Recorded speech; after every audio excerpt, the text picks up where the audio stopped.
Me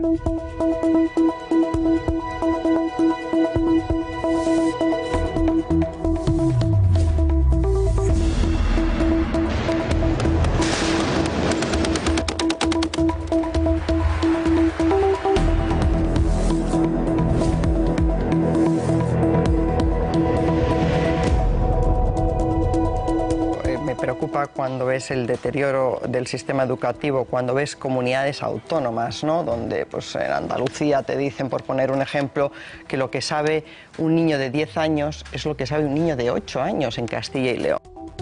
Buenas noches. Lluvia de críticas a Isabel García Tejerina por esas palabras que acabamos de escuchar. Incendia la campaña de las elecciones en Andalucía, que serán el próximo día 2 de diciembre. Todos los líderes políticos andaluces, incluido en el propio Partido Popular, han reaccionado en tromba en contra de las declaraciones de la vicesecretaria de Acción Social de los Populares. La división es una evidencia. La acusan de dudar de la capacidad de los niños andaluces, pero los datos están ahí. Tejerina no miente. Andalucía suspende en todos los indicadores en educación, a excepción de infantil. Lo dice un informe elaborado por la Fundación Europea Sociedad y Educación. Superior a la media española es la tasa de abandono educativo temprano, un 23%, 5 puntos más que la media española, y superior también la tasa de altos repetidores, hasta los 15 años, el 38%, otros 5 puntos más. También el informe PISA, que pone a Castilla y León como la comunidad que mejor resultados obtiene, la séptima mejor del mundo, mientras que Andalucía es la que peor parada sale. La presidenta de la Junta, Susana Díaz, dice que es una práctica habitual de la derecha, hablar mal de Andalucía. Igual lo que no quiere es reconocer la mala gestión de 40 años de políticas socialistas. Más noticias en nuestro sumario.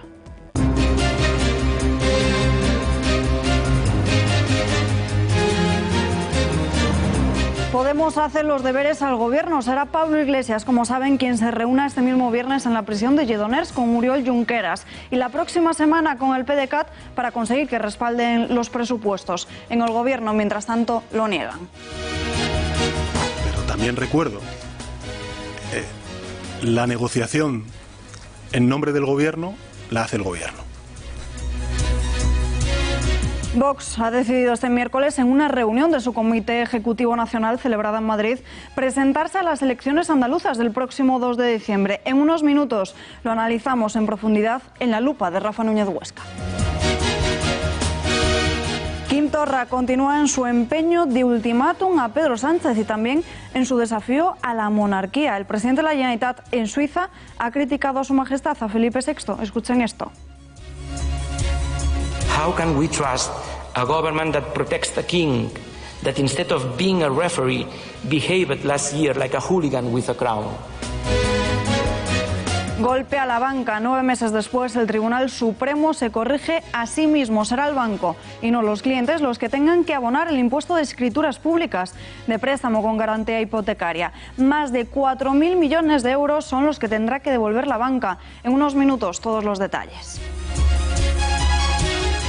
Alerta en el Mediterráneo por la peor gota fría desde hace 10 años. Hoy mismo comienzan unos días de muchísimas lluvias y tormentas intensas, generalizadas y persistentes. Se prolongarán hasta este domingo y dejan alerta a 18 provincias, sobre todo Castellón, donde se ha advertido de que se podrán superar los 200 litros por metro cuadrado en 12 horas.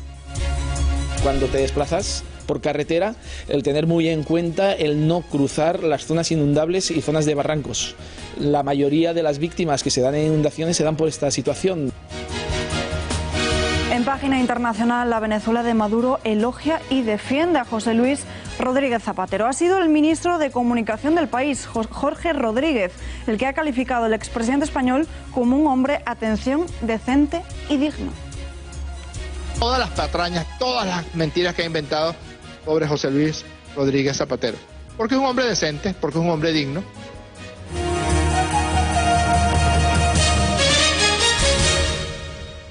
Isabel García Tejerina calienta la campaña para las elecciones andaluzas del 2 de diciembre. La vicesecretaria de Acción Social del PP ha apuntado a un deterioro de la educación en Andalucía.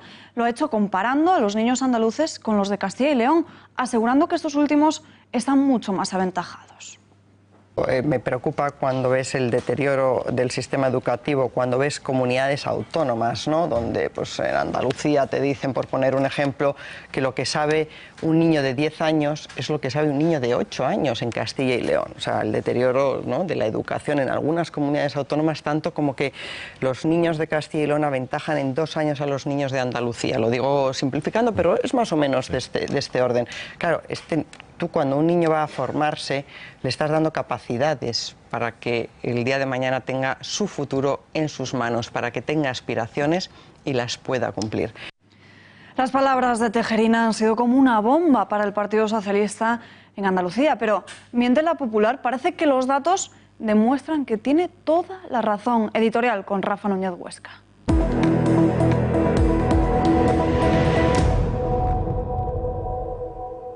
La exministra de Agricultura del último gobierno de Rajoy, Isabel García Tejerina, ha sido protagonista del día. Lo acaban de ver. ¿La razón? Pues estas declaraciones que los guardianes de lo políticamente correcto han censurado como clasistas e incluso xenófobas. La exministra ha dicho que en Andalucía, lo han escuchado, lo que sabe un niño de 10 años es lo que sabe un niño de 8 en Castilla y León. Es capital entender que Tejerina no ha criticado la capacidad de los niños andaluces, solo faltaría. Lo que ha criticado es el nivel de sus conocimientos. Esto es, hace responsable al sistema educativo de la Junta y no a los niños andaluces. Además, y como van a ver a continuación, la exministra no miente en absoluto. Con respecto, por ejemplo, estos son resultados del informe PISA del año 2016, con respecto, por ejemplo, a las matemáticas. Andalucía se sitúa en la cola de España con 466 puntos y Castilla y León a la cabeza de nuestro país con 506. Son el primero, Castilla y León, y el último, Andalucía, siendo la media española 486 y la media europea, como están viendo ahí, también 493. Esto con respecto de las matemáticas. Vamos, por ejemplo, a la ciencia. Andalucía vuelve a ser la última comunidad autónoma de todas, de las 17 que tiene nuestro país, y Castilla y León la primera. En este caso, en la cuestión científica, los castellano-leoneses serían los segundos, porque están los madrileños antes. Pero vamos, continúa estando a la cabeza Castilla y León. La media española es 493 puntos y la media de la Unión Europea 495. Con respecto a la comprensión lectora, va a ser el siguiente gráfico que veamos. Andalucía vuelve a ser, en este caso, solo por detrás de Extremadura, la última autonomía de las 17 y Castilla y León vuelve a ser la primera autonomía de las 17 con 522 puntos respecto de la comprensión lectora. Y en este caso, además, es un caso llamativo porque la media española está por primera vez por encima de la media europea, 496 puntos frente a los 494. De manera que la exministra de Agricultura, Isabel García Tejerina, no iba demasiado desencaminada. Las declaraciones, sea como fuere, han levantado una magnífica polvareda, sobre todo porque el próximo mes de diciembre hay elecciones en Andalucía. De hecho, el candidato del Partido Popular, Juanma Moreno, afín a Soraya, no se les olvide esto, ya ha criticado las palabras de Isabel García Tejerina, afín a Pablo Casado. Y todo esto, repito, a pocas semanas de unas elecciones en las que el PP, ojo, podría obtener los peores resultados de su historia. Veremos qué sucede en esas elecciones. Rafa, gracias. Mientras tanto, como decíamos, palabras que han incomodado a la oposición, pero también dentro del propio Partido Popular. El presidente del PP en la región, Juanma Moreno, ha querido dejar claro que no comparte las manifestaciones de Tejerina. Mientras tanto, Pablo Casado no ha querido posicionarse a favor de ninguno de ellos. No compartimos las palabras de Isabel García Tejerina. Los niños y profesores andaluces son de 10. Solo les falta un gobierno a su altura. El secretario general del partido ha comparecido en el Congreso para cargar contra el Ejecutivo de Susana Díaz y para defender a Tejerina.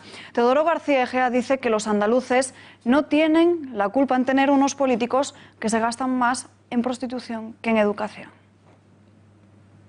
Y además los andaluces no tienen culpa de tener un gobierno de Susana Díaz que, según hemos conocido, se gasta más en tema de prostitución que en educación. Nosotros le pedimos que lo que ha gastado en prostitución el gobierno de Susana Díaz, supuestamente, según las informaciones, pues que se lo gaste en educación.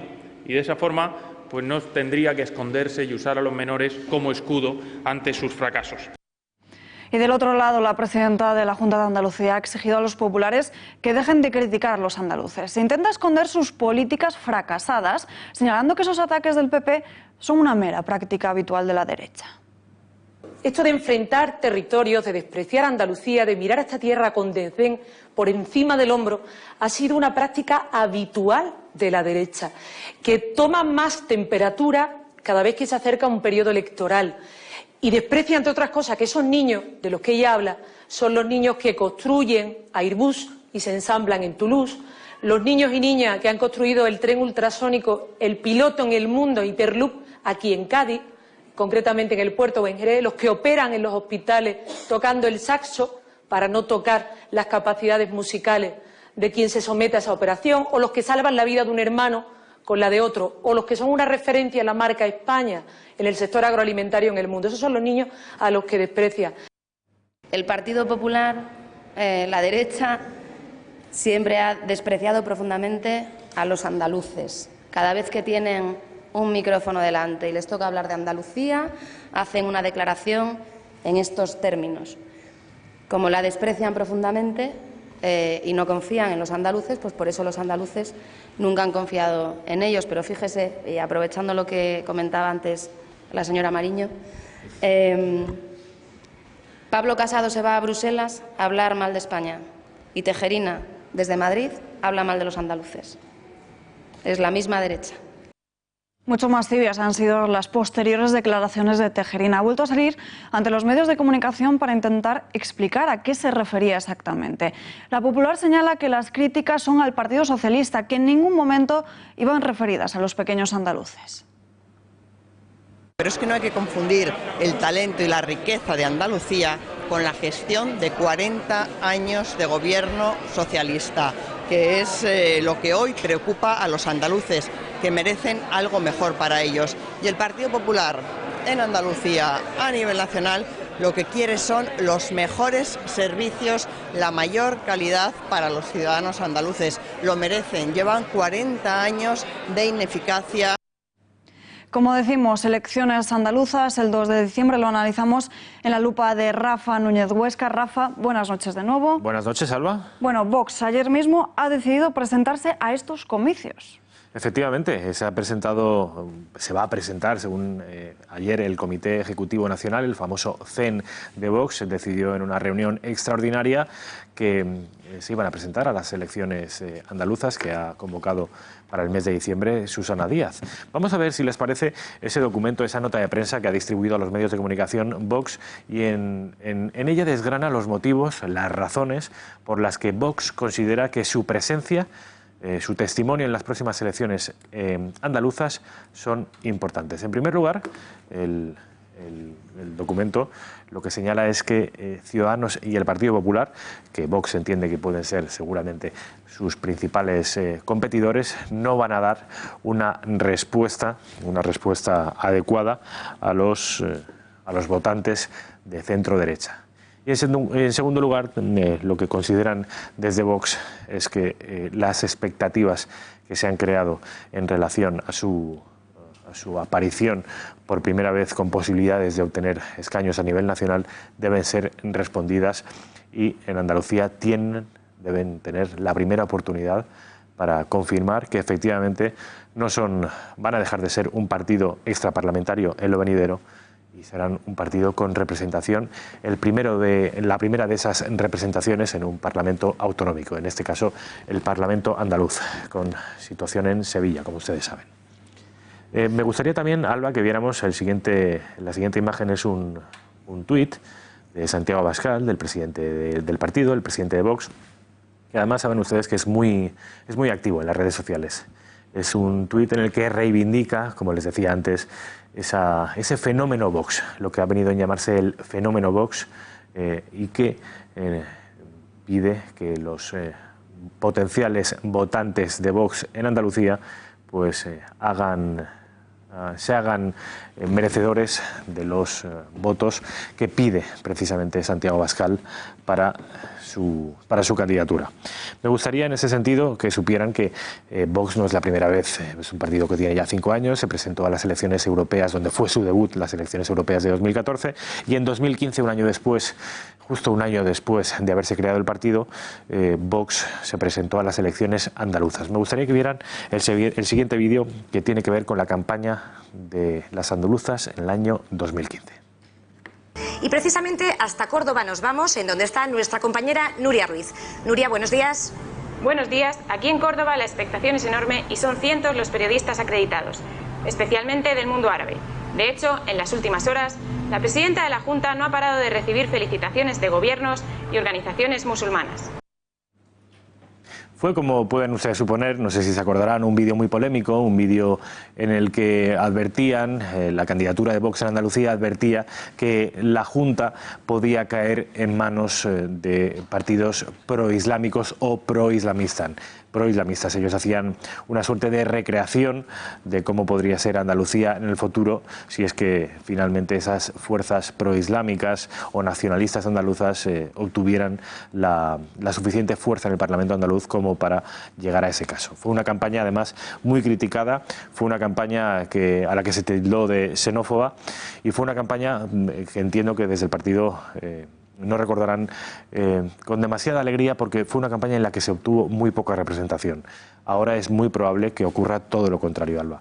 Me gustaría que vieran además el siguiente vídeo que tiene que ver con el que fue aquel candidato, el candidato del año 2015, que es el ex juez, ahora mismo no está ejerciendo la profesión, pero el ex juez Francisco Serrano fue el candidato en 2015 y es posible, incluso probable, que lo vuelva a ser este año.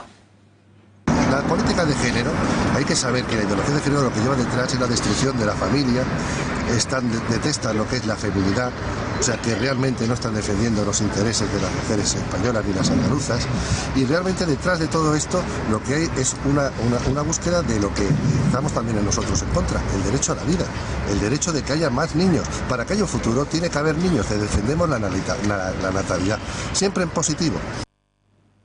Son declaraciones del ex juez Francisco Serrano, que ya les digo que es muy posible que vuelva a ser elegido. Saben ustedes que en Vox opera una democracia interna absolutamente limpia.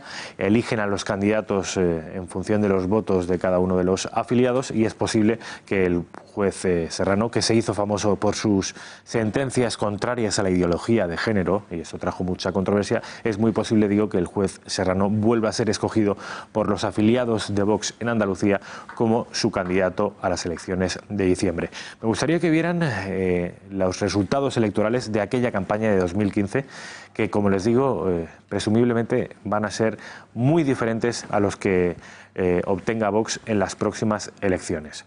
Son unas elecciones en Andalucía que ganó el Partido Socialista, que el Partido Popular obtuvo la segunda posición. Ahora es posible que el Partido Popular no obtenga la segunda ni siquiera la tercera posición, esto lo volveremos a ver. Y Vox obtiene, como ven ustedes ahí, solo el 0,5% de los votos, muy lejos del 5% necesario para obtener representación en el Parlamento de Andalucía. Ya les digo que estos eran los momentos más bajos de Vox, su travesía por el desierto, habiéndose producido hacía pocos meses la catástrofe de las elecciones europeas de 2014, catástrofe porque faltaron solo 4.000 votos para alcanzar ese eurodiputado, pero no se logró.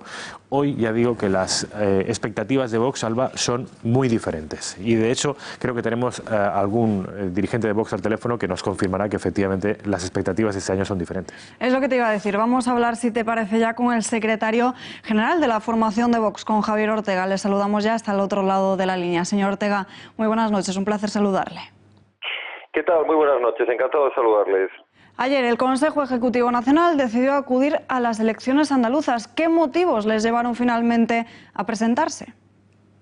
Bueno, son varios los motivos, pero se puede resumir en uno. La responsabilidad ante los españoles en Andalucía nos obliga a presentar una candidatura para que no haya un solo andaluz que no tenga la oportunidad de votar a un partido que va a enfrentarse de verdad al problema de Andalucía, que no es otra cosa que el clientelismo, la corrupción, el paro y el desastre económico al que ha llevado el Partido Socialista, y en los últimos 4 años además con el apoyo de Ciudadanos. Se ha demostrado que el Partido Popular ha sido absolutamente ineficaz, es un partido que se ha institucionalizado en la oposición, donde la mayoría de sus cargos han vivido de la política, pero han sido incapaces de sacar en 40 años, incluso habiendo tenido la mayoría en el gobierno de España, han sido incapaces de sacar al Partido Socialista de la Junta de Andalucía. Por tanto, es la responsabilidad la que nos dice que tenemos que presentarnos. Nosotros decíamos el otro día en el Comité Ejecutivo Nacional que la diferencia probablemente a la hora de tomar una decisión como esta es cuando antepones qué puede interesar más a tu partido desde un punto de vista, si queremos, electoralista, egoísta, o qué es lo necesario para la población, en este caso de españoles en Andalucía. Y no teníamos ninguna duda en que debíamos presentarnos. También es verdad que nos hemos visto animados por las encuestas que manejamos en este momento. La intención de voto supera en varias provincias ese marco del 5%, lo cual nos hace estar confiados de que vamos a tener representación parlamentaria y que podremos ser incluso decisivos en el Parlamento andaluz si se produce, como es muy previsible, un equilibrio entre Partido Popular y Ciudadanos y la izquierda del PSOE y Podemos. Señor Ortega, quería preguntarle, hemos estado hablando antes del candidato a las elecciones del año 2015, que fue el juez ahora mismo en excedencia, Francisco Serrano. Quería preguntarle, porque es algo además que se pregunta mucha gente en las redes sociales, si volverá a repetir el mismo candidato, el juez Francisco Serrano, y cuál es, explíquele a los espectadores del informativo, haga el favor, cuál es el método, la fórmula que utilizan ustedes para escoger un candidato. Bueno, evidentemente todavía no lo hemos hecho público y yo lo voy a mantener así. ¿Cuáles van a ser los distintos candidatos en cada una de las provincias? Todavía estamos en los procesos de consulta interna. De hecho, yo voy a estar este fin de semana por Andalucía reuniéndome con los equipos provinciales. Ellos van a hacer a su vez los procedimientos de consulta correspondientes. O sea que no le puedo adelantar quién va a ser el candidato a la presidencia de la Junta ni quiénes van a ser los cabeza de lista o candidatos en cada una de las provincias. Lo que le puedo decir con toda confianza y con toda seguridad es que van a ser profesionales de primera, personas que conocen muy bien Andalucía, pero la Andalucía de verdad, quiero decir, la Andalucía que trabaja, la Andalucía que sufre los impuestos brutales de la Junta de Andalucía, la Andalucía que crea riqueza, no esa Andalucía subvencionada, no esa Andalucía que vive desde hace 40 años en las telarañas del clientelismo de la llamada la PSOE, sino una Andalucía que de verdad entiende de lo que es crear riqueza y que está dispuesta a que Andalucía vuelva a ser un motor en España, o que Andalucía pueda desplegar toda su capacidad y toda su riqueza sin verse bajo la losa de la corrupción, bajo la losa del clientelismo, del paro, en fin, de lo que significan 40 años de Partido Socialista y, repito, en los últimos años incluso con la muleta de Ciudadanos que le ha servido para mantenerse en el poder. ¿Creen, como opinan algunos analistas, señor Ortega, que un mal resultado en Andalucía podría perjudicar el proyecto a largo plazo del partido? No, para nosotros el salir a recorrer Andalucía trasladando el mensaje de Vox es un mensaje de esperanza para muchas personas. Nunca será entendido como un fracaso, con independencia de que los resultados finales se ajustaran o no a las expectativas que tenemos. Y lo decimos porque no hay mayor fracaso que renunciar a una batalla, no hay mayor fracaso que no darle la oportunidad a tantos españoles hartos y cansados que llevan años, como así nos están confesando desde todas las provincias de Andalucía, personas que llevan años sin votar en Andalucía, en ese 30 y tantos % de abstención, porque no se encuentran representados por ninguna de las opciones políticas, que por fin van a tener la oportunidad de votar una candidatura que no tiene miedos, que no tiene ataduras con las telarañas del clientelismo y de la política caciquil que se ha seguido en la Andalucía, y por tanto nunca es un fracaso salir a luchar por tus ideas Europeas al dar una oportunidad a tantos españoles, en este caso tantos andaluces, dispuestos a encontrar una opción. Mire, el proyecto de Vox es verdad que está en estos momentos en pleno despegue en todas las provincias. Yo, de hecho, estoy hablando con ustedes hoy, mañana estoy en Jaén, inaugurando nuestra nueva sede y apoyando a la expansión del partido. Hemos multiplicado en los últimos meses por 3 la afiliación en Andalucía. Créame que va a ser una auténtica maravilla el poder recorrer Andalucía y poder hablar con tantos y tantos andaluces que quieren oír un mensaje que por una vez en tantos años va a coincidir con su forma de entender la política. Por tanto, nunca será un fracaso. Podremos tener mejores o peores resultados en función de las expectativas iniciales, pero créame que toda la propaganda, todos los andaluces con los que hablemos, serán andaluces que volverán a tener una nueva oportunidad en las elecciones generales y en las europeas, y entraremos en las instituciones como nos dicen todas las encuestas y como nos dice la calle, que es la mejor encuesta de todas. Una última pregunta, le ruego que sea breve. Sabemos que después del éxito de Vistalegre el partido vive un momento muy dulce, y además sabemos también que Madrid no es el único lugar donde va a celebrar un gran acto el partido. Empiezan ustedes a anunciar que Valencia será la sede de un nuevo acto, de un nuevo gran mitin, ¿no es así? Sí, tenemos un gran acto el día 24 y vamos a seguir teniendo grandes actos por toda España. Ya le digo, yo mañana estoy en Jaén, pero estoy dentro de unos días en Huelva, estaremos en Sevilla, en fin, vamos a ir recorriendo con esto, vamos a hacer un acto en Navarra, en fin, por toda España, en Baleares, vamos a seguir haciendo actos, por supuesto, de momento no tan grandes como los de Vistalegre, pero sí vamos a responder a esa expectativa de tantos lugares en los que quieren escuchar el mensaje de Vox. Mil gracias, Javier. Ha sido un placer, señor Ortega. Igualmente, muchísimas gracias.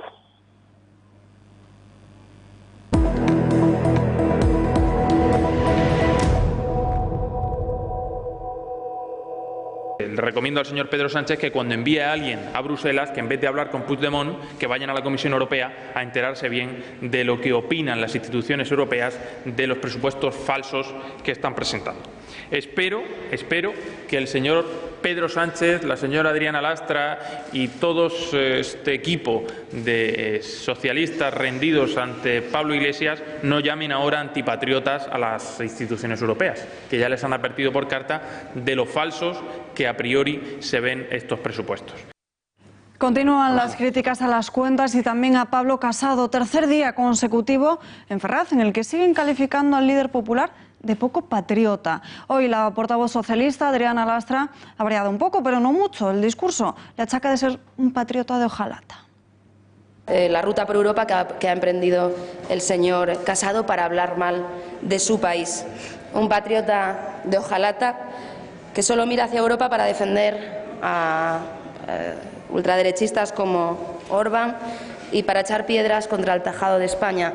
Será que se creen que es suya y que si no gobiernan ellos, lo que decimos siempre, que si no gobiernan ellos no puede hacerlo nadie. En este caso estamos acostumbrados a que cada vez que gobierna el Partido Socialista nos hacen lo mismo. Ya lo dijo Montoro, dejad que España se hunda, que ya la levantaremos nosotros. El partido de Albert Rivera observa desde la barrera cómo Partido Socialista y Podemos intentan captar el voto de los separatistas para los presupuestos. El líder de Ciudadanos ha cargado con dureza contra Iglesias y Sánchez. Les acusa de humillar a los españoles. En sus filas consideran que se está presenciando el sablazo a las clases medias en las cuentas, pero que todavía falta por conocer en qué va a consistir el sablazo a la dignidad. A mí me parece que lo que va a suceder mañana en una cárcel española es una humillación al pueblo español. Que la sanidad española, que la educación española, que la ley de dependencia, que las pensiones dependan de un vis a vis entre Junqueras e Iglesias es una humillación al pueblo español. No hay derecho que Sánchez nos someta a esta humillación. Basta ya, basta ya. ¿Hay derecho a que Junqueras tome las decisiones por 47 millones de españoles cuando ha intentado dar un golpe de Estado? ¿Hay derecho que Iglesias se convierta en el emisario de Sánchez precisamente para que Sánchez siga a cualquier precio en la Moncloa? Yo creo que es inaceptable, es una humillación para el pueblo español y desde luego una irresponsabilidad. ¿Qué van a pensar también en otros países cuando vean que los presupuestos generales del Estado se negocian en una cárcel? Oiga, señores que están en prisión procesados por delitos ni más ni menos que de rebelión o de sedición. Pues miren, no me lo imagino en otros países de Europa. La candidata a la Junta por Adelante Andalucía, Teresa Rodríguez, ha sacado la cara por su partido. Le reprocha a Ciudadanos y PP que sean tan críticos con estas cuentas, sobre todo señala cuando hay medidas beneficiosas para los ciudadanos. Apunta a que ambos líderes deberían cobrar 900 euros al mes. Pues nosotros sí vamos a ser proactivos y vamos a decirle a Pablo Casado y a Albert Rivera que irse a Europa para intentar que los trabajadores de este país no consigan un sueldo de 900 euros al mes, que no sabría si decir si es un sueldo digno, porque una familia con 900 euros al mes, que tiene que pagar casa, que tiene que pagar luz, que tiene hijos eventualmente con 900 euros al mes, pues una economía casi de subsistencia, se plantan en Europa para decir que no se aprueben las cuentas y que no se pueda permitir ese salario mínimo interprofesional. Eso es una vergüenza. 900 euros al mes habría que ponerle a Pablo Casado y a Albert Rivera. Y atención a las palabras de Fernando Martínez Maillo. El excoordinador general del PP ha ironizado sobre las funciones y el papel que está jugando Iglesias con los presupuestos. Escuchen cómo se ha pronunciado Maillo y cómo califica al de Podemos en los pasillos del Congreso. Bueno, Iglesias es un crack. Es el puto amo. Perdón por la expresión. Claro, al final vamos a tener que hacer las sesiones de control a Pablo Iglesias, porque realmente es el que dirige la política española, es el que dirige la economía española, es el que decide. Es surrealista que en este país se negocien los presupuestos en la cárcel, por una decisión judicial, pero la decisión política de ir es la de Pablo Iglesias, que es al final el que negocia en nombre de Pedro Sánchez. Por lo tanto, realmente en este gobierno surrealista, que tiene la tara de origen de haber venido sin haber ganado las elecciones, legítimamente sí, pero haber llegado a gobernar sin ganar las elecciones, pues ahora se tiene yo no digo un vicepresidente, ya prácticamente un presidente bis. En el Govern siguen manteniendo sus condiciones de liberación de los encarcelados o inestabilidad política. Su portavoz, Elsa Artadi, acoge alegremente que haya dirigentes políticos que visiten a los golpistas en la cárcel, pero advierte de que con tienen que negociar es con el presidente, con Pedro Sánchez, que Iglesias no pinta nada. Bueno, nosotros celebramos siempre que haya reuniones de políticos que reconozcan los presos políticos catalanes, el exilio, y por tanto en este sentido bienvenido el viaje de Pablo Iglesias. Si esta reunión tiene que versar sobre los presupuestos del Gobierno del Estado, entendemos que quien ha de hacer la interlocución directamente es Pedro Sánchez o es su gobierno, que son los interesados en aprobar estos presupuestos. Iglesias aseguraba ayer que Sánchez era plenamente consciente de que se iba a reunir con Oriol Junqueras este viernes, pero hoy en el Partido Socialista se han desmarcado de ese encuentro. No sé ni lo que va a hablar el señor Pablo Iglesias con el señor Junqueras. El Gobierno donde se pactan y se negocian los presupuestos es en el Congreso de los Diputados, con el resto de fuerzas parlamentarias del Congreso, y eso vamos a hacer. No conozco ni lo que va a hablar el señor Iglesias con Junqueras, ni por supuesto le voy a preguntar. Como usted comprenderá, el señor Iglesias forma parte, es el dirigente de otra formación política, no del Partido Socialista. Y hace apenas unas horas se ha pronunciado el presidente del Gobierno. Sánchez dice que agradece que Iglesias se preocupe por buscar apoyos, pero que es el propio Gobierno quien hace sus deberes. Yo agradezco al señor Iglesias el apoyo a esta propuesta presupuestaria. Se lo agradezco. Pero también recuerdo la negociación en nombre del Gobierno la hace el Gobierno. La ministra de Hacienda, María Jesús Montero, respondió ayer a los periodistas sobre qué pasaría si al final tuvieran que aplicar un objetivo de déficit del 1,3% en lugar del 1,8%. Ojo a cómo habla la periodista. He dicho siempre, chiqui, son 1.200 millones, eso es poco, eso quita o pone una parte del presupuesto. Bueno, como decimos, Pablo Iglesias se va a reunir con Junqueras y hoy hemos conocido que el líder de Podemos también ha mantenido contactos habituales con el expresidente fugado, con Carles Puigdemont. Además, será la próxima semana cuando este también se reúna con el PDeCAT. Este encuentro será con Carles Campuzano, el portavoz del partido, en el Congreso de los Diputados y tomando un café. El separatismo contra Borrell por creer que al final sí que cederán en materia de presupuestos. Pirómano y chulo han tildado al ministro de Asuntos Exteriores en las últimas horas. Vamos a escuchar las palabras de Borrell que han hecho saltar las chispas en los separatistas y luego ver qué es lo que han dicho estos últimos. Han oído que los independentistas catalanes dicen que si no cambiamos de política con los presos no hay voto presupuestario. ¿Cuántos se juegan a que a la hora de la verdad lo votan? ¿Cuántos se juegan que mucha bravata pero a la hora de la verdad lo votan? ¿Doble contra sencillo? Estoy seguro que lo van a votar.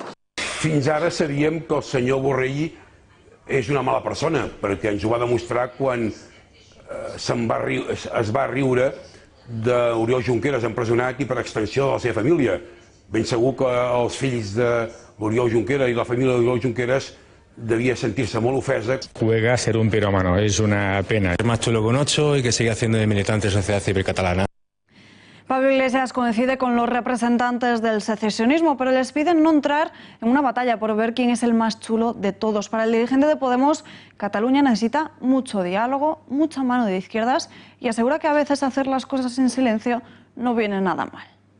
El señor Borrell es muy inteligente, es un político brillante, tiene una enorme preparación intelectual, pero a veces creo que tiene un poco de mal genio. Creo que la gente está cansada de tonos un poco chulescos, de vamos a ver quién es el más chulo, si el más chulo es de Esquerra o el más chulo es del PSOE. Vamos a ver quién es más arrogante, si Rufián o Borrell. El presidente de la Generalitat continúa en sus 13, no cede y niega el apoyo a estas cuentas del gobierno. Quim Torra ve imposible negociar con líderes golpistas todavía entre rejas. Así lo ha dicho en Suiza, lugar que ha aprovechado también para volver a cargar contra la Casa Real. Califica a su majestad de ser un hooligan. Vean. How can we trust a government that protects the king, that instead of being a referee, behaved last year like a hooligan with a crown? Sobre esa exigencia del separatismo, la de pedir la liberación de los encarcelados, ha hablado hoy el presidente del Tribunal Superior de Justicia del País Vasco. Juan Luis Ibarra ha asegurado tajantemente que el Gobierno no puede hacer esa petición a la Fiscalía. Terminantemente no. No lo contempla ningún...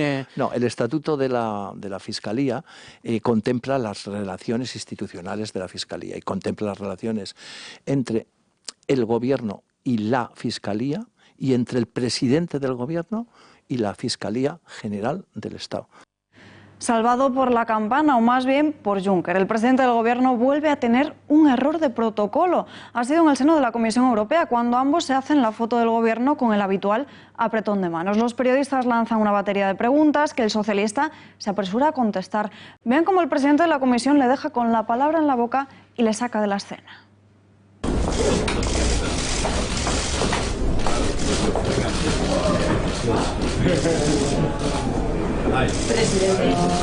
Presidente, ¿ha autorizado a Iglesias a negociar los presupuestos de la prisión? Presidente, ¿qué mensaje tendrá el señor Juncker sobre los presupuestos? El presidente Juncker, sobre todo, demostrarle la colaboración y la cooperación con el gobierno de España y la Europa. ¿Será responsabilidad de ciudadanos del Partido Popular, presidente? Los líderes europeos han dejado de lado a Pedro Sánchez. Angela Merkel, Emmanuel Macron y demás dirigentes se han ido de cañas a un restaurante de Bruselas llamado El Rey de España. Este encuentro se produjo tras la reunión de la canciller alemana con el primer ministro de Italia, Giuseppe Conte, en el Consejo Europeo. En las imágenes, como pueden ver, se les ve charlando y riéndose con una actitud mucho más desenfadada de lo que nos tienen acostumbrados. Cambiamos de asunto, hablamos de inmigración. El ministro de Interior, Fernando Grande Marlaska, ha condicionado las devoluciones en caliente a las decisiones del Tribunal Europeo de Derechos Humanos. Entendemos que la cuestión concreta de las devoluciones en caliente, a lo que hace referencia, deben situarse en el marco de la reforma de la ley de extranjería y, sobre todo, tratándose la política de migración y de control de flujos migratorios de una política común de la Unión Europea, como hemos dicho, y tratándose de materia de derechos y libertades fundamentales, hemos de estar, en primer lugar, a lo que resuelva el Tribunal Europeo de Derechos Humanos. El Ministerio de Interior ha hecho llegar a todos los cuerpos y fuerzas de seguridad una instrucción que modifica o deja sin el efecto buscado por el legislador algunos de los artículos que califican más restrictivos, dicen, de la Ley de Seguridad Ciudadana de 2015. Para hablar de todo ello está aquí con nosotros el portavoz policial Serafín Giraldo. Señor Giraldo, muy buenas noches. Hola, muy buenas noches. Bueno, antes de nada, ¿cuál es el clima en el cuerpo con respecto a este posible cambio de esta norma? Bueno, en principio hay que aclarar que es una instrucción, es una mera guía interpretativa de lo que es o viene siendo la Ley Orgánica de Protección y Seguridad Ciudadana. En definitiva, no ha cambiado prácticamente nada. Sí que tengo que decir en primer lugar que es un poco extemporánea. Todas las leyes orgánicas llevan unos protocolos de aplicación y este ha tardado 3 años y medio. Había que preguntarse por qué. Y luego, sencillamente, decir que no afronta los verdaderos defectos de esta ley desde mi punto de vista, que son el tema de la prostitución, el registro de infractores y las sanciones. Es mi punto de vista. ¿Qué debería, como usted dice, en respecto a esos temas, a prostitución, llevar esta norma, entonces? Pues afrontar con menos criterios de moralidad la prostitución. Yo soy policía y yo no estoy para sancionar a prostitutas en la calle por el mero ejercicio de la prostitución, porque la prostitución, quiero recordar que no es un delito. Tampoco estoy para perseguirlas en la calle. Tampoco estoy para sancionar clientes que consumen prostitución cuando, vuelvo a repetir, la prostitución no es un delito. Quizás nadie se atreva a regular este tema. En segundo lugar, sí que es cierto que habla de una especie de registro de infractores dentro de esta ley que no se ha llevado a cabo. Entiendo que tampoco se debe llevar por criterios morales. En definitiva, no ha afrontado esta instrucción, que tampoco debía, los verdaderos problemas de esta ley. Esta instrucción sencillamente se remite o se limita, a interpretar esta ley como ya se viene interpretando en muchos casos. Pongo un ejemplo y he leído hoy titulares que me llaman mucho la atención. Se dice que no se puede, o que se puede, fotografiar a los agentes de policía. Y esta quizás sea la materia más importante para los periodistas, pero para un policía desde luego que no. Se venían fotografiando a los policías, se seguirán fotografiando y la ley Orgánica de Protección y Seguridad Ciudadana permite fotografiarlos. Lo que no permite, y también lo recoge la instrucción, es usar esas fotografías poniendo en peligro la dignidad, poniendo en peligro a ese policía. En definitiva, aporta muy poco esta instrucción. Pero que se usen esas imágenes no deja a los agentes en una posición de indefensión. Efectivamente, el problema está en que el delito se cometa, la infracción administrativa se comete cuando precisamente se usa esa fotografía, pero es que esto ya estaba regulado en la ley, es decir, no se ha modificado nada. ¿Se puede fotografiar a un agente? Claro que se puede fotografiar a un agente. A mí ahora mismo, cuando estoy actuando en la calle o cuando estoy actuando en la calle, se me puede fotografiar, efectivamente. Lo que no se puede y prohíbe la ley es usar esa fotografía en mi descrédito para injuriarme o para ponerme en peligro. En ese caso, este agente, yo, tendría que actuar y sancionar administrativamente. Pero el mero hecho de fotografiar a un agente está permitido y ya estaba antes permitido. No aporta nada novedoso. A nivel internacional, ¿qué es lo que sucede en otros países? ¿Es la de España una ley dura en comparación con países vecinos de la Unión Europea, por ejemplo? ¿Qué va? España lo que pasa es que se le ha creado una mala fama. Yo no sé por qué se llama una ley mordaza, o se llama ley mordaza, el apelativo de ley mordaza, a una ley que no regula el derecho a la manifestación. A mí esto me resulta increíble y desde luego quien le haya puesto este apelativo no ha acertado o ha acertado mucho porque se llama así sin regular el derecho a manifestación. Quiero recordar que el derecho a la manifestación se regula por una ley orgánica del año 83.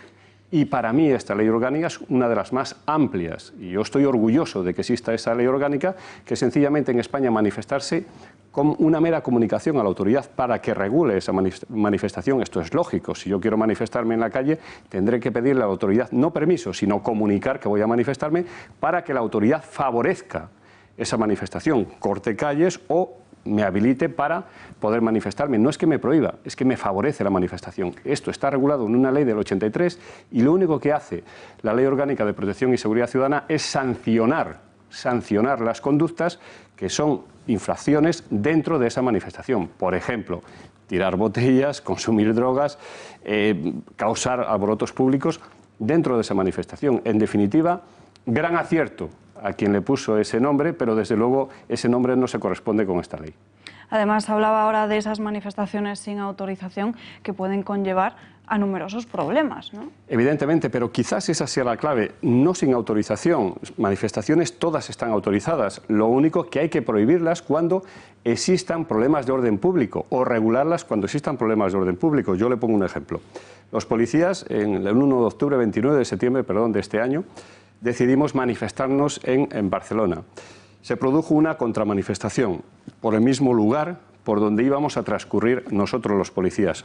Delegación de Gobierno de Barcelona decidió no prohibir nuestra manifestación, sino cambiar el itinerario. ¿Para qué? Para evitar esa contramanifestación de independentistas que deseaban manifestarse a la misma hora y al mismo tiempo en el mismo lugar que nosotros. En definitiva, en España no se prohíben las manifestaciones, sencillamente se comunican las manifestaciones y conforme a criterios de orden público sí que se pueden permitir o no permitir.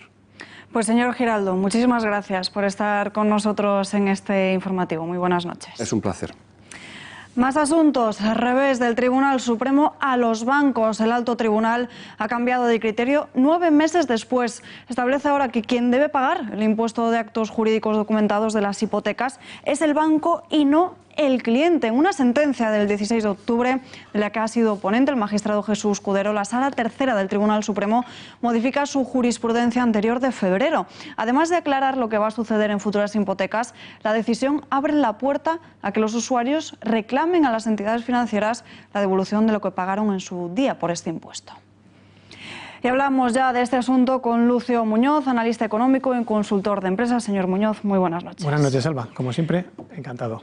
Un placer, el placer es nuestro. Bueno, ¿quién puede reclamar ese dinero de ese impuesto de los bancos? Cuéntanos. Pues en principio lo puede hacer cualquier persona física, en este caso consumidor de banca o usuario de banca, que sea titular de un préstamo hipotecario, tanto si ese préstamo hipotecario está vigente o está cancelado, es decir, si está pagando todavía este préstamo hipotecario o lo ha dejado de pagar. En principio, este perfil de demandante pues tiene dos opciones. La primera es si tiene una hipoteca posterior a 2014. En este caso puede interponer la demanda pues a través de la agencia tributaria de su comunidad autónoma.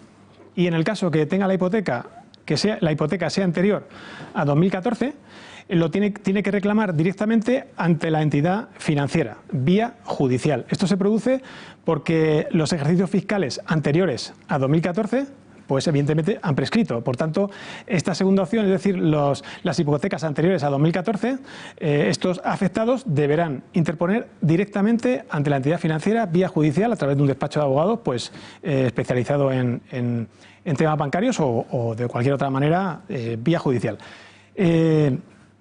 ¿Qué ha producido esta sentencia? La sentencia de ayer, aunque mediáticamente pues, ha salido en los medios hoy. La sentencia de la Sala de lo Contencioso del Tribunal Supremo determina que el sujeto pasivo, es decir, el obligado a pagar la liquidación del impuesto de actos jurídicos documentados, es el banco.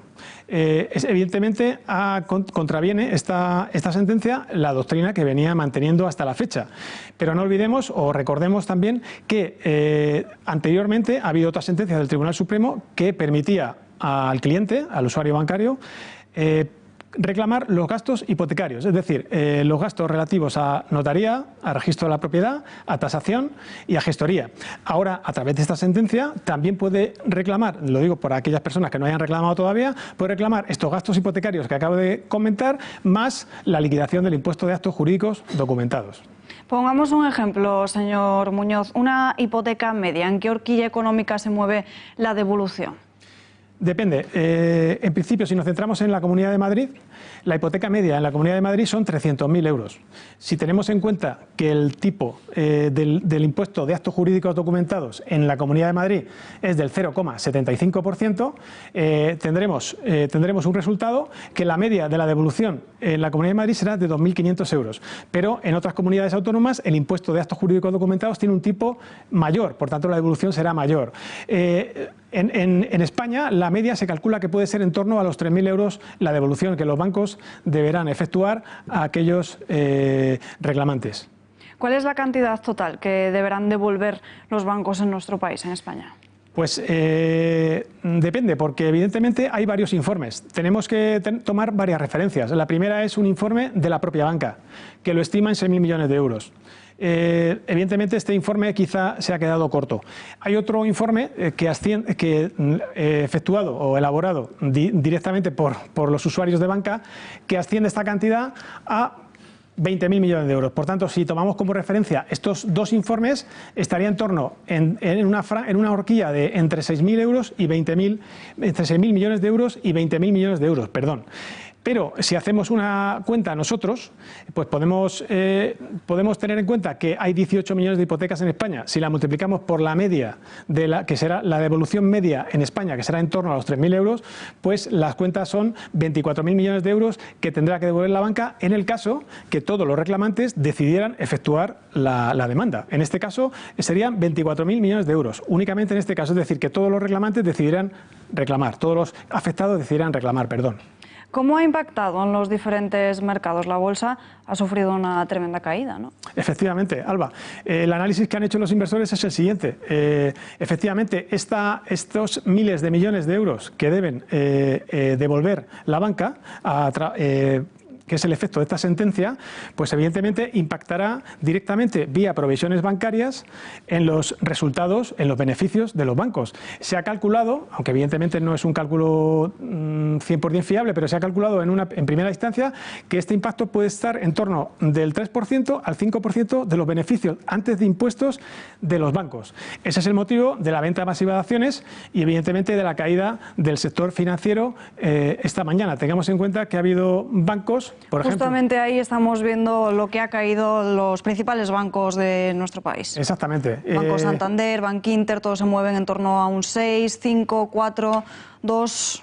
Sí, recordemos que el IBEX ha cerrado a la baja y evidentemente lastrado por el mal comportamiento del sector financiero. Concretamente los 6 bancos importantes, aunque los otros también son importantes, pero los 6 bancos importantes del IBEX 35 y el resto de bancos que operan en el mercado continuo. Todos ellos han sufrido pérdidas y eso ha influido en la bolsa en España y sobre todo en el comportamiento del IBEX, que, repito, ha cerrado a la baja. Solo tengamos en cuenta que esta mañana ha habido momentos en que CaixaBank y Bankia se han dejado un casi 9%.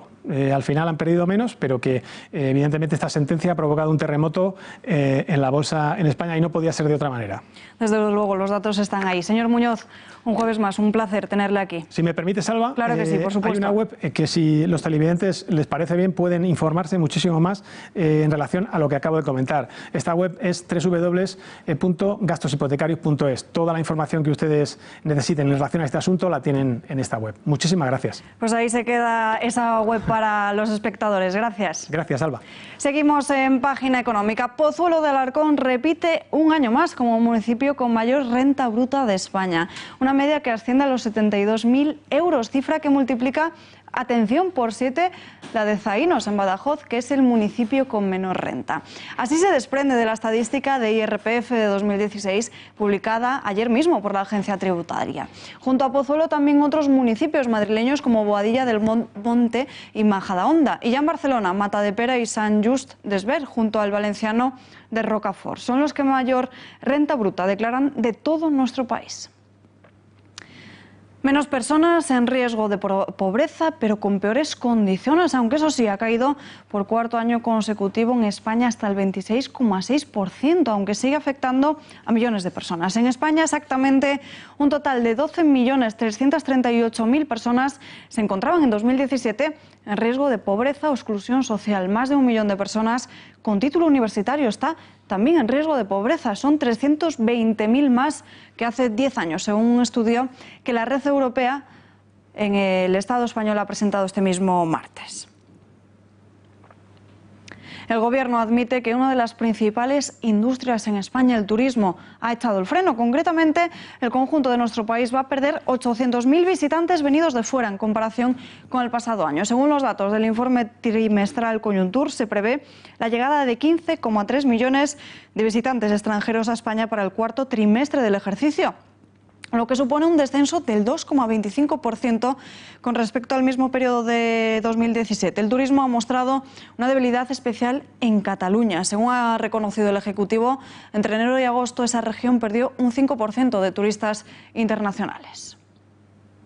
Francisco Camps reclama la comparecencia del exjuez Baltasar Garzón como testigo en el caso Fórmula 1. El expresidente de la Generalitat ha pedido al juzgado de instrucción número 17 de Valencia que cite a declarar como testigo al que fuera magistrado por atribuirle la relación y coordinación de los abogados de los encausados Álvaro Pérez y Ricardo Costa. En un escrito del 10 de octubre dirigido al juzgado, La defensa del expresidente de la Generalitat explica que Costa, que señaló a Camps como ideólogo de la financiación ilegal, rechazó que sus declaraciones obedecían a pacto o acuerdo con la Fiscalía en el seno de la causa seguida ante la Audiencia Nacional.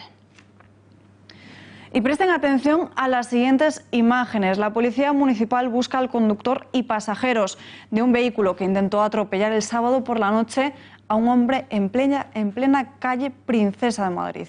En el vídeo se ve como un coche BMW de color gris sale de la acera y comienza a perseguir a un hombre haciendo eses por toda la calzada. El perseguido consigue huir saltando la valla de la acera, cerca de la estación de metro de Argüelles y del túnel de Alberto Aguilera. El coche se marcha rápidamente del lugar y otro hombre acude en auxilio del primero y luego pide ayuda a una patrulla de la Policía Municipal que pasa por allí. Se trata de un vídeo difundido por la policía en el que piden colaboración ciudadana. Y cada vez más cerca de eliminar el VIH. Científicos del Instituto de Investigación del SIDA de Barcelona y del Hospital Gregorio Marañón de Madrid han logrado que 6 pacientes infectados por este virus lo hayan eliminado de su sangre y de sus tejidos tras ser sometidos a trasplantes de células madre. A pesar de ello, solo se puede comprobar paralizando el tratamiento y suministrando a los pacientes las nuevas inmunoterapias para comprobar si el virus reaparece o no. Y abrimos ya página internacional. El gobierno de Venezuela ensalza a José Luis Rodríguez Zapatero. Desde que irrumpiera la crisis venezolana en diciembre en el año 2015, el expresidente español ha ejercido de puente entre el gobierno y la oposición, como saben, pero se le ha criticado en numerosas ocasiones por su mala gestión. El gobierno de Maduro elogia y defiende a Zapatero. Ha sido el ministro de Comunicación del país, Jorge Rodríguez, el que ha calificado al expresidente español como un hombre decente y digno. Todas las patrañas, todas las mentiras que ha inventado pobre José Luis Rodríguez Zapatero. Porque es un hombre decente, porque es un hombre digno. Me voy a permitir decir esto. Ojalá Zapatero algún día muestre los mensajes de WhatsApp de Julio Borges, de Lilian Tintori, de Leopoldo López, de Antonio Ledesma. Ojalá, para ver dónde se van a meter. Porque la verdad, de todo lo que ocurrió con respecto al diálogo, y de todos los esfuerzos de Zapatero para acercar a la oposición venezolana a un proceso enmarcado en la Constitución, está en ese teléfono. Hasta aquí la información por hoy, pero como ya saben, volvemos mañana a las 8:30 con mucho más. Mientras tanto, les dejo con Tiempos Modernos y El gato al agua. Hasta mañana. Que tengan una buena noche.